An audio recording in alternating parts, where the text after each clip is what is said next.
Welcome to Bishop Legal News, where we review appellate and Supreme Court decisions that may affect the outcome of your own case.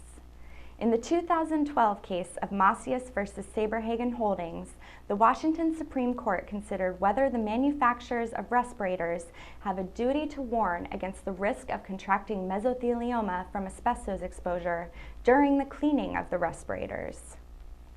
From 1978 to 2004, Leo Macias worked as a toolkeeper at Todd Shipyards in Seattle. His job included cleaning respirators used by other employees to protect against various forms of exposure, including asbestos exposure. While storing the respirators and while cleaning them, dust and particles would fly out into the air. Mr. Macias testified that he was not warned about the risk of harmful exposure to asbestos or about precautions he could take to protect himself. In March 2008, Mr. Macias was diagnosed with mesothelioma, a deadly form of cancer associated with asbestos exposure. Mr. Macias brought suit alleging product liability for failure to warn of dangers inherent in cleaning the respirators. The manufacturers moved for dismissal, relying on prior cases that held that manufacturers who were not in the chain of manufacturing or distribution of asbestos-containing products could not be liable for asbestos exposure. Although the trial court denied the motion, the Court of Appeals reversed and held that Mr. Macias's claim should be dismissed.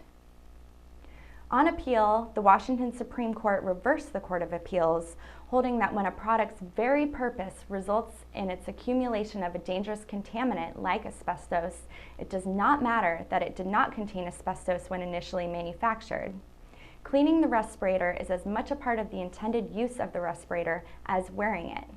The manufacturer owed a duty to warn Mr. Macias about the risks of asbestos exposure during all intended uses in order to make the product reasonably safe.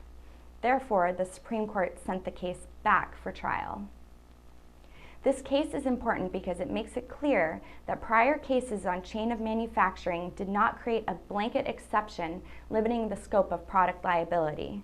Instead, it is incumbent on manufacturers to make sure that their products are reasonably safe for their intended usage. Legal news happens fast and can quickly affect the outcome of pending cases. Each case is unique, so this case does not necessarily indicate the outcome of your case.